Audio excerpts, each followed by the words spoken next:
Hey, good morning. We've got a fun show coming up. We're going to talk to my friend Bruce Mehlman and get a political briefing from him on the state of the 2024 race. But first, I just wanted to take a little time to talk about the guilty verdict in the Donald Trump New York hush money case, because the last couple of shows we recorded were actually right before the verdict was handed down. And it's a controversial verdict. There's no doubt about it. I actually think it is the weakest of the four cases. Probably the only case we're going to get, however, because Donald Trump has gone out of his way, in some cases with a little help from his friends, to try to stall and postpone the other trials. So the question is this a travesty of justice? Is this an example of us becoming a banana republic?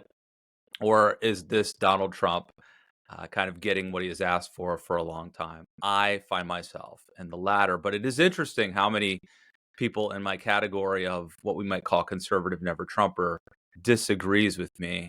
But I wanted to tell you why. So first, this is not a perfect analogy by any means, but I imagine Donald Trump. Think of him as if this were just a moving violation, right? Donald Trump is someone who speeds all the time, who drives drunk, who drives without a seatbelt, who runs little old ladies off the road. He does all sorts of bad things. He speeds, drives without a license, you name it, and he always gets away with it. And then one day he gets a huge ticket for failing to come to a full and complete stop at a stop sign. Now, the question is Trump actually guilty of failing to come to a full and complete stop? Yes. Is it his first offense, technically? I guess you could say that, even though he invites offenses all the time and just doesn't get caught. I'm not going to lose a lot of sleep if Donald Trump gets that ticket. I'm not going to go to his defense and lose a lot of sleep because of all the things he's done and all the people he's endangered. And because technically, yes, he's guilty. Okay. And not just me saying it, a jury of 12 saying it. So that's the first point. So all the hand wringing, there's an expression that a liberal is someone who won't take his own side in an argument, something like that.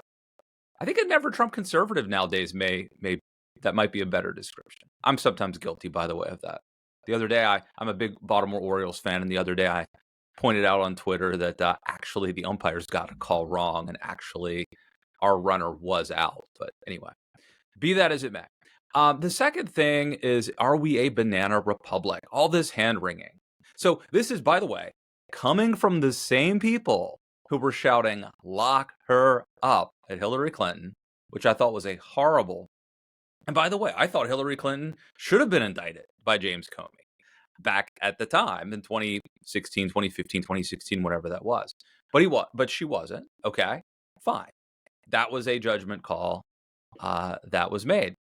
But the whole idea of running for office on a theme or a slogan of "lock her up," you want to talk about eroding norms in the social fabric. That was horrible. So the same people who think "lock her up" is okay, the same people who think that a president should have immunity to do whatever he wants, including kill his political rival, are now up in arms over the fact that Donald Trump was convicted. I don't get it, but somehow if it happens to Trump, it's not okay. But look, I think it's a false analogy anyway, right? I don't buy the fact that Biden was targeting Donald Trump. That seems completely bogus to me. But what do we make of this whole warning about a banana republic?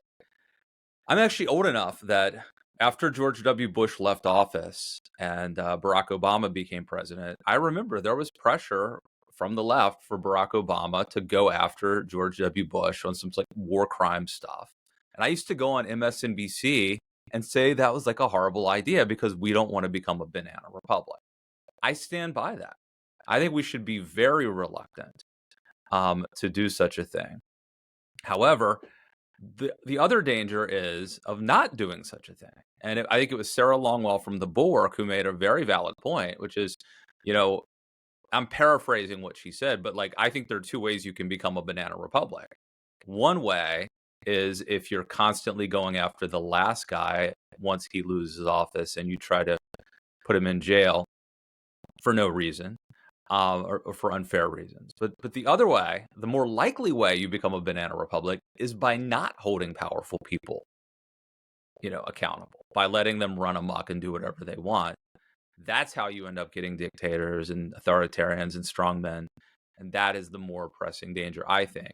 Which brings me to the question of, like, what do you think is more dangerous?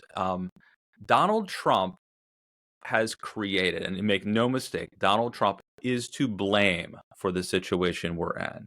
He has America might have been headed in a bad direction. He has dramatically escalated things, and everything that kind of happens is a result right now of Donald Trump. He is by far the dominant political figure, for better and worse, of this era. And so we have this vicious cycle and a catch-22, and it goes something like this. So basically, Donald Trump will do and or say, but often do something that is, unprecedented, norm-breaking, and dangerous. And then the rest of us, including Democrats, but frankly, the rest of us have an option. Do we let him just get away with it, or do we try to stop it? And the problem is that this is a catch-22. Either option is fraught with danger. If you let Trump get away with some provocation or transgression, and by the way, he gets away with a lot, but if you let him get away with it, then you are not slowing him down. You are, in a way, setting a precedent and enabling him, because he's not going to stop. He and his minions will keep doing new, innovative, horrible things. So if you try to hold him accountable for his actions, and it could be, let's take Mar-a-Lago, the documents case, right? It could be the January 6th. It could be the perfect call to Georgia, right? These are the other three cases, which I think are better cases, but Donald Trump is possibly going to stop them from ever seeing the light of day. But certainly, if he becomes president, I think they go away. And right now he's, leading in the race to become president, according to many polls, of course. Again, I think that the New York hush money case, is like the Trump failing to come to a full and complete stop. He is guilty. It is not the most important infraction he has committed, but he is guilty, and it's the one they got him on. It's kind of how I see it. But if you don't stop him, if you don't use means that you have at your legally and within the bounds, but if you don't push back, then that is a choice. And Trump will keep doing more radical, crazy things if you don't stop him. But when you do try to stop him, he has also rigged the game so that trying to stop him is also a norm violation and an escalation and an unprecedented. And now that he is a former president and the presumptive Republican nominee, anything you do to him to try to hold him accountable for certainly his past sins and crimes is easily cast as an affront to democracy and an attempt to stop your political opponent. So really, those of us who care about defending liberal democracy are damned if we do and damned if we don't. That's the state of play today. It's not happy, but at least we're going to change not entirely change the subject, but go to some rank punditry, let's say, but with a very smart, capable friend of the show, Bruce Mehlman, terrific guy. This, he gets paid a lot of money to give the kind of briefing we're about to get. So let's check it out. All right, now we're going to go to my good friend, Bruce Mehlman. He's a friend of the show who's out with another one of his excellent slide decks. This one focuses on how Trump 2.0 would differ from Biden 2.0. Bruce Mehlman, good to see you. Thanks for having me back, Matt, as always. If you would just give us a quick lay of the land regarding where you see this 2024 presidential race. Insufferably never ending.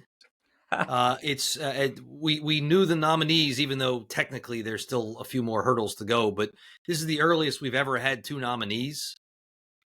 It's the same two guys we had last time. So in some ways, particularly given one decided he wouldn't concede defeat, even though every court concluded he'd lost.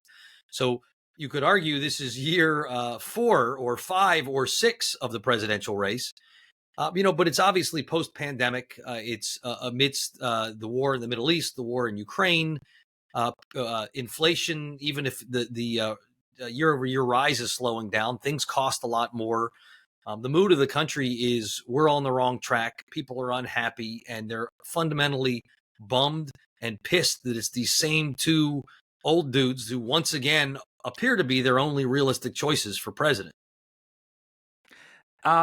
You in this slide deck, you talk about there are a couple of different potential paths to getting to 270 electoral votes. What are those paths, and who is currently poised to get there?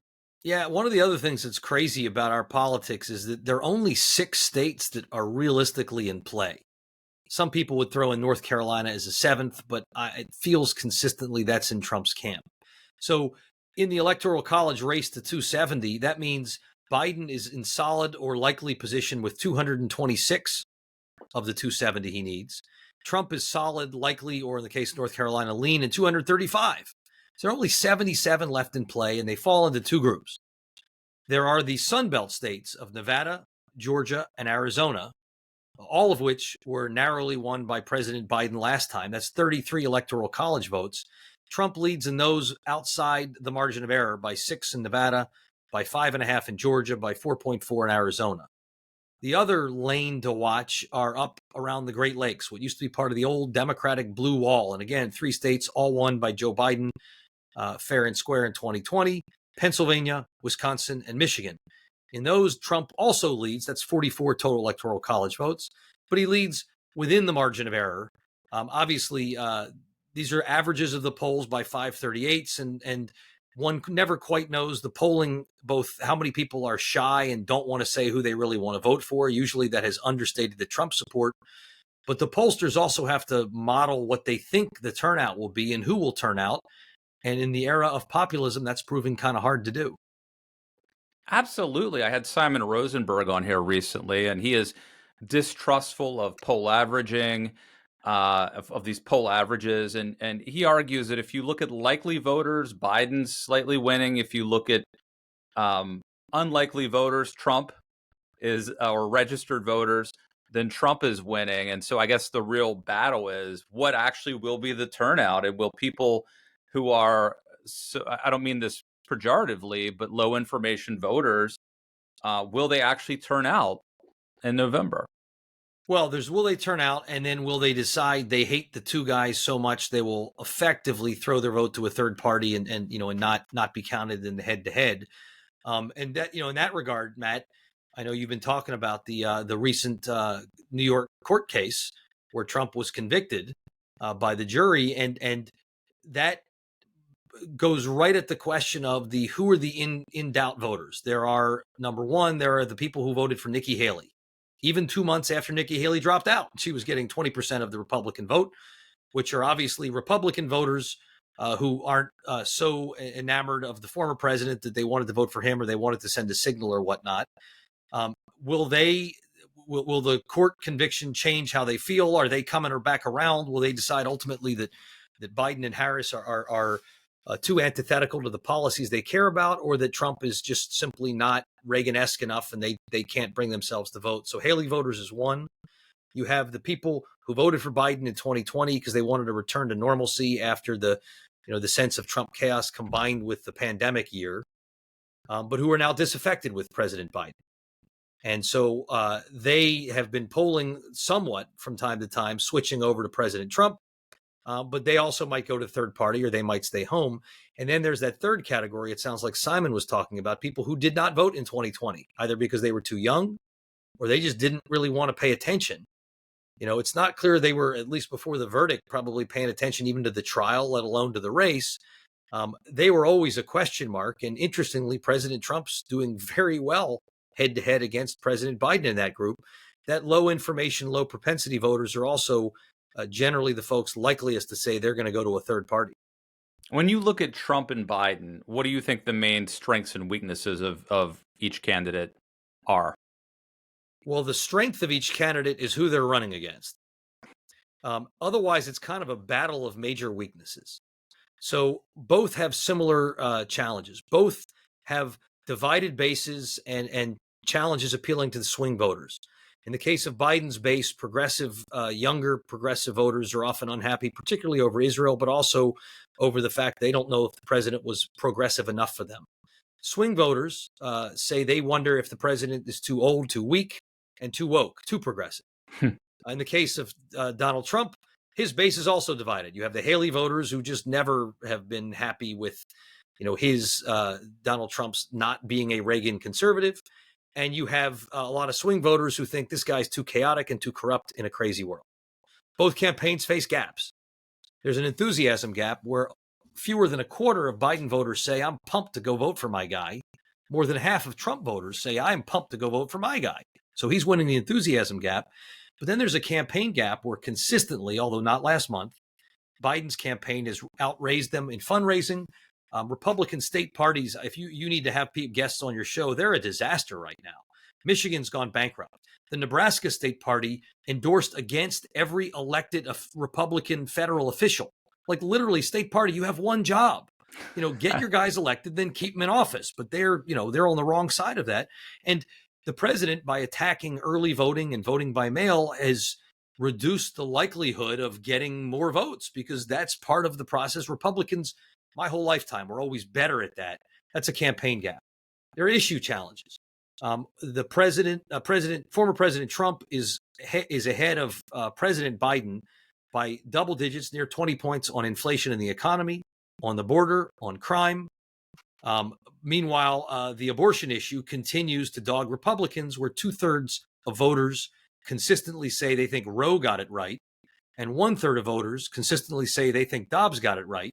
Former President Trump is trying to both get credit with evangelicals for putting on the Supreme Court justices who killed Roe v. Wade, but he's trying to avoid blame with voters who liked Roe v. Wade, and that's a tough act. And then a lot of others are unhappy and will forever be unhappy with January 6th and the former president's role in seemingly encouraging people to go up to the Hill to try to do something that led to the violence that occurred on January 6th.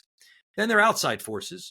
Third parties are a risk. Certainly, Jill Stein and Dr. West are at risk only to Joe Biden. Robert Kennedy Jr., some polls seem like he's bad for Trump. Some polls he's bad for Biden. Meanwhile, the former president, Trump, faces, other than Fox News, consistent media opposition to his getting reelected. And as we saw in New York, multiple court cases trying to block him by any means necessary. What are some upcoming events that we should keep an eye on that could actually have the potential to change things a little bit? Well, the first was the court case. I don't think we're going to get more court cases, although there will be sentencing, and that will have an impact. Is Robert F. Kennedy Jr. going to qualify for the June debate? That's the next big thing I'm watching. Is Biden going to have the kind of energetic, lucid, and strong showing at the debate that he had at the State of the Union, or and there isn't a live audience, or will he find the sort of the combat with the questioners and with the former president lead to what you've seen, kind of the occasional senior moment where the former president seems confused and shows his age in a way that is a challenge for him. Who's Donald Trump going to pick as his VP choice? I assume, Matt, that you would, if nominated, you would accept, but I don't think he's going to pick you. He could pick somebody that helps the campaign. He could pick somebody, I don't know, let's say, who kills puppies, and they generally aren't popular. What are the DNC convention going to look like in Chicago? I assume there will be protests over the war in Israel and Gaza, but will it be 1968 all over again, where, chaos in the street? Or will it be polite protests? A lot remains to be seen. What's the economy? Is it going to stay hot? Is inflation going to stay cooler, or is it going to prove challenging? I worry about the Middle East. I worry about Ukraine. I worry about China, and I worry about AI. So this thing has not taken its last twist and turn with the conviction in New York. And we sort of alluded to this a little bit earlier when we were talking about likely voters and not likely voters. But one interesting thing is this political reordering that seems to be happening It seems like Democrats have swapped some voters, in some cases, maybe even African American men, for suburban soccer moms, the Nikki Haley kind of voters, that may be joining the Biden coalition. Talk, if you would, is this reordering really happening, and is it here to stay, or is it just a Trump-specific phenomenon? What do you make of this? Well, first, I appreciate your asking the question, though. Frankly, I think you are a more sophisticated observer of these trends than I.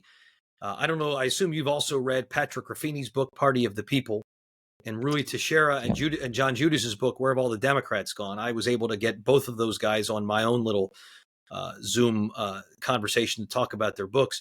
I think the change for sure is happening right now. It's real. You saw the numbers in 2020, and the polling in 2024 suggests it's absolutely, we are amidst a realignment.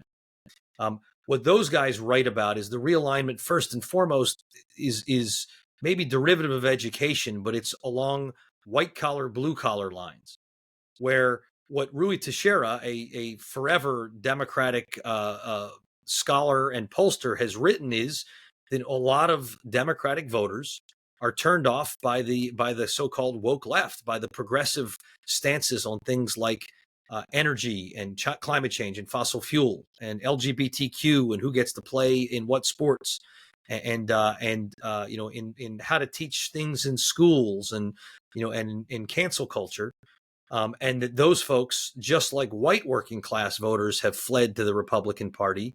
Multiracial working class voters are fleeing the Republican Party. And at the same time, you're seeing college educated, particularly women, finding the increasingly populist and certainly in the Trump era, giving a vibe that some find misogynistic,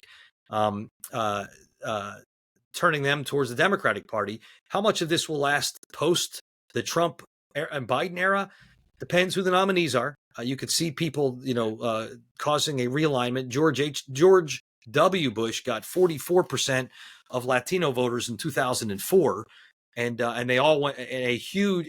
John McCain and Sarah Palin did not keep that level. So we'll see what happens.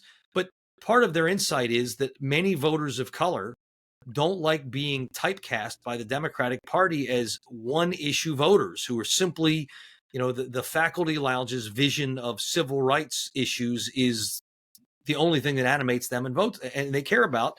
When, if you poll young voters, whether it's white or of color, they care about inflation, they care about the economy, they care about, you know, crime, they care about controlling the southern border. And you know, Democrats treat them as single issue voters at their peril. The last thing that Trump's, I think, done well is, you know, it seems to me, if you were asking my advice to appeal to young Latino or African American male voters, you know, going to professional wrestling and ultimate fighting, that's what young guys like, as opposed to kind of giving lectures condemning the other side. And Andrew Sullivan wrote about the contrast in how President Barack Obama appealed to African American voters and how President Biden appeals to African American voters. It's worth Googling and finding Sullivan's, you know, very thoughtful piece on this. But it's the contrast in language and in depiction of opportunity versus victimhood is very high. And we've been talking obviously about the presidential race, but how's it looking in the U.S. Senate and the House? How is that shaping up for 2024? Well, the Republicans have about a dream scenario in the Senate where it's currently 49-51. There are 51 Democrats, but Joe Manchin's retiring, and that West Virginia seat, Or is he? is gone. So Or that means is you're he? at Have you seen the 50-50. latest? I haven't.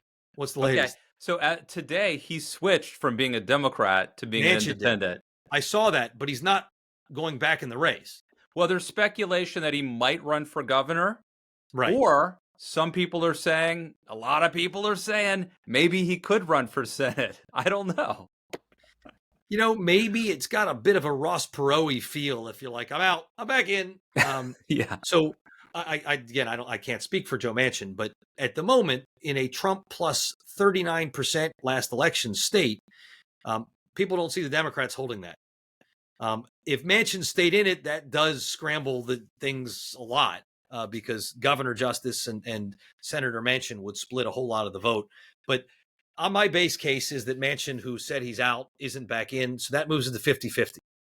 The Republicans' only two states remotely in play are Florida and Texas, and they're going to win. The incumbents are going to win in Florida and Texas. There's no polling that suggests they're at risk, which means the Democrats then have to win Montana, which is Trump plus 16 last election. Ohio, Trump plus 8. Arizona was Biden plus 0.3. Wisconsin plus 0.6. Pennsylvania, which Biden won by 1.2. Nevada, Biden won by 2.4. Michigan, Biden won by 2.8. And in all of those states currently, the president is polling behind Donald Trump in an era when ticket splitting is mostly dead. The last state that I think is in play, and I think you probably think it's kind of in play too, is Maryland, which, to be fair to them, is a Biden plus 33. So just like West Virginia, it's really hard. But the Republican is former Governor Hogan, who won statewide twice and left with a very high approval rating. Now Republicans have been able to win. Bobby Ehrlich were able to win for governor as opposed to for senator. So that's a tough putt. But if the only human, just like the only Democrat in Ohio who could win is Sherrod Brown, the only Republican in Maryland who could win is Larry Hogan. So I say the R's have at least 50. I don't know what the 51st will be because the Dems could easily win any of those states, but it just feels like the Dems aren't going to win all of the states. So I'm seeing the Republicans pick up the Senate. House is just too darn close to call. It's there aren't a lot of swing districts, but the current Republican operating majority is either 1 or 2. It ought to get back to around 5 by the election. But I can make a case that is convincing in my own head about why the Dems will eke out a small majority. And I can also make a case why the Republicans are going to hold a small majority. Of interest to me, a guy you ought to get on your show is Bill McInturf, the Republican pollster at Public Opinion Strategies. He found Dan Baltz wrote about this. The Republican Party suddenly leads in party ID. When people say, what party do you identify as, for the first time in decades? That to him is a serious canary in the coal mine. Yes, big time. Okay, let's end on a positive note with a note of optimism. You make the point in this slide deck that as bad as things may be today, it's not as bad as they were in the 1970s. For those who maybe don't remember the 1970s, maybe they weren't alive in the 1970s, talk, if you would, about that. That 70s show. Yeah, I do a lot of public speaking, Matt, and I know you do as well. And when it gets to Q&A, it's almost money that people are going to say, has it ever been this bad? And I always point out, actually, it has been this bad. In fact, it's been worse in a lot of ways. There's no issue that divides America today as much as the Vietnam War did. And that was like 6+ years where, students were getting shot on college campuses. As bad as the Hamas, the celebration of Hamas terrorism followed by the anti-Israel protests have been on campuses, they pale in comparison to Vietnam.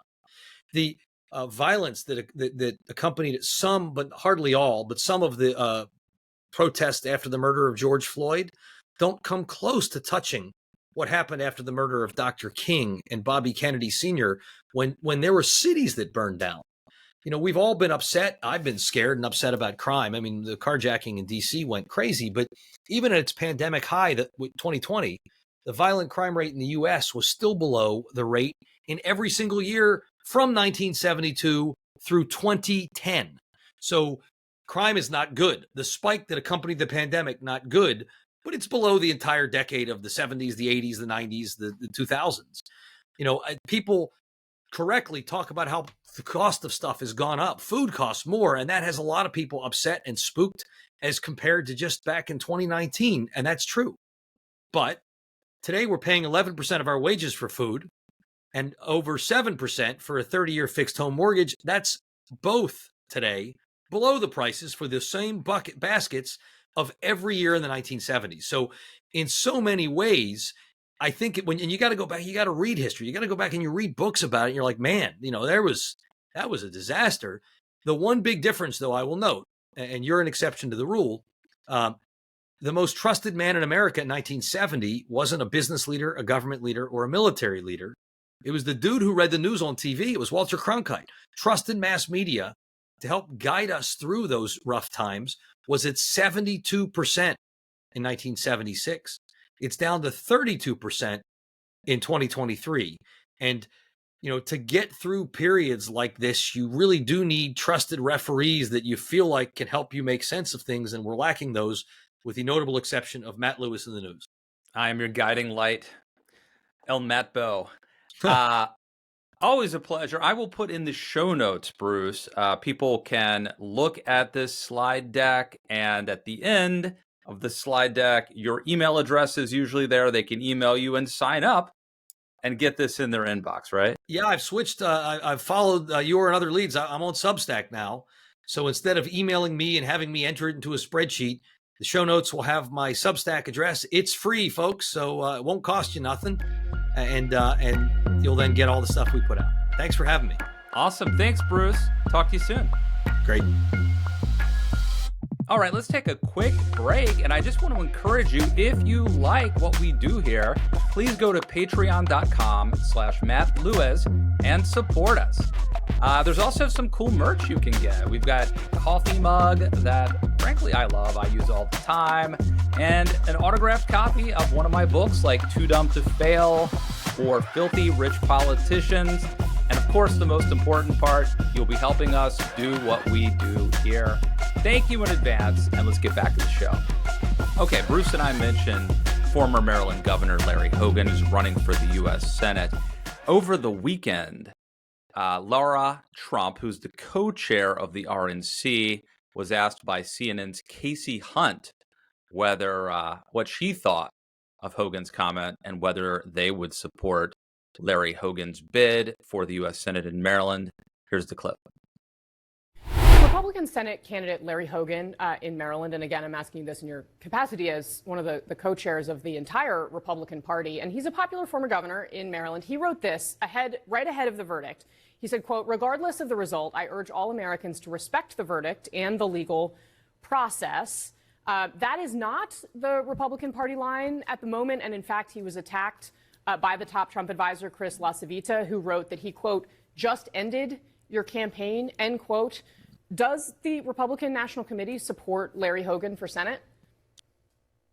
Well, I'll tell you one thing. I don't support what he just said there. I think it's ridiculous. And I think anybody who's not speaking. Let me just pause for a second.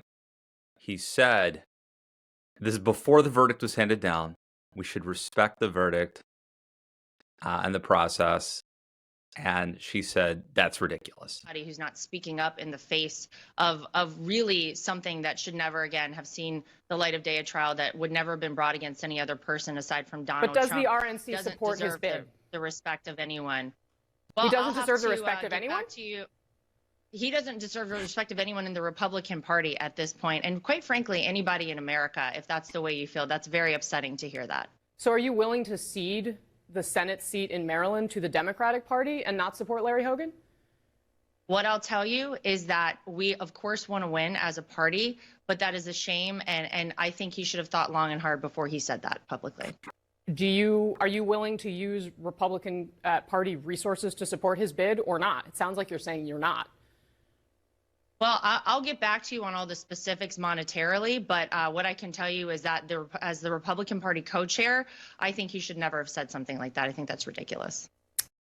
It's ridiculous, she says, to say that however this decision shakes out, we should respect the decision. We should respect the rule of law. We should, assume that it's fair. Whatever. I mean, it's the most innocuous, generic boilerplate that any Republican would have ever given pre-Trump about any trial, probably. And that brings us to, I think, the point, which is that Donald Trump demands complete loyalty. He would rather have a small Republican Party where everyone is afraid of him and completely loyal than a large majority party where there's a few people left who might think for themselves, because those people pose a threat.